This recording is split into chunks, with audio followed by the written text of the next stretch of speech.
We are now talking to our honest to God favorite paranormal investigators, the Spirit Stalkers. We were just talking about some future dates and stuff like that, and you guys had mentioned that you guys are going to Gettysburg around Memorial Day. So tell us a little bit about your fascination with Gettysburg. That's our first experience with anywhere historical, anywhere paranormal. When I was 8 and you were, what, 4? Ever since that trip, every vacation from then until now has been historical and or paranormal related. But we just fell in love with Gettysburg because it was the first, and we have gone back.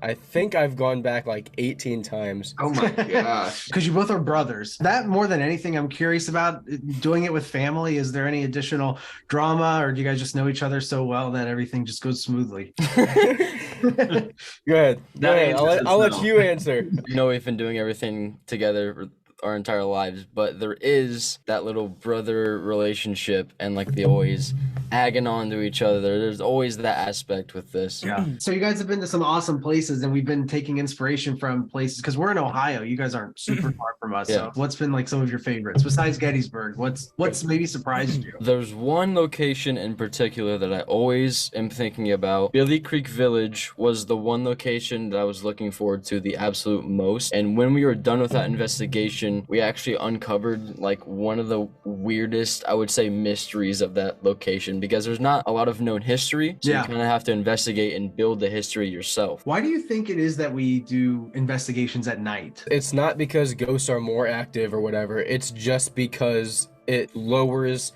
any outside sounds, any outside contamination. It makes it easier to see things like light anomalies, shadow figures, and it's spookier. So, you know, it's creepier at night. So that's a big part of it. We talked about some of your highlights, but going into like 2023, what are the goals? Can you tease anything? What are you looking most forward to? Our goals are just to keep growing. Longest term goal is do this full-time, quit our daytime jobs. When we got monetized, I'm like, all right, bro, like we got this. We are doing it's called Spirit Stalkers Residential. And so we're going to be doing another series. We're going to do it basically just like our documentaries that we've been doing, but it's gonna be house calls. We had one specific person reach out, but long story short, their son I used to be friends with, and one night when I was having a sleepover at their house, I actually saw a ghost, and it's the only time I've ever seen a ghost. I've never talked about it on this channel ever. Everyone wants to be tough, everyone wants to be dry and like all that kind of stuff, but you guys show fear. Do you know how to talk into this?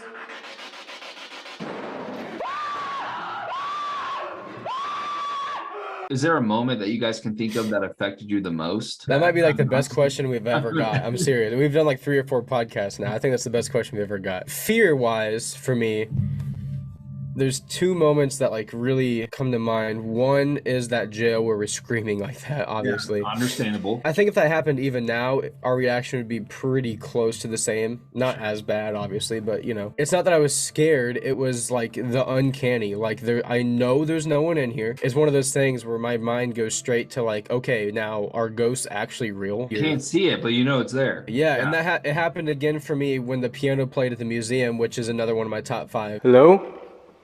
Dude, those mannequins scared me. Because there's no explanation. I was looking right at the freaking piano, like it was right there. The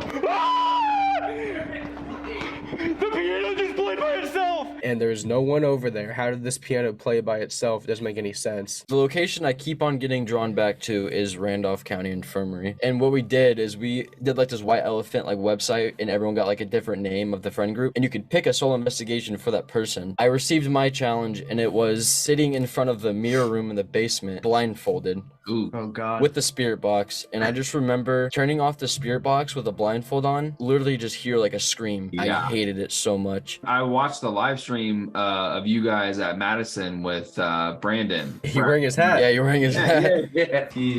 Where you buy merch? Dude! What the fuck is that? Go right fucking now. Go! Oh no. What?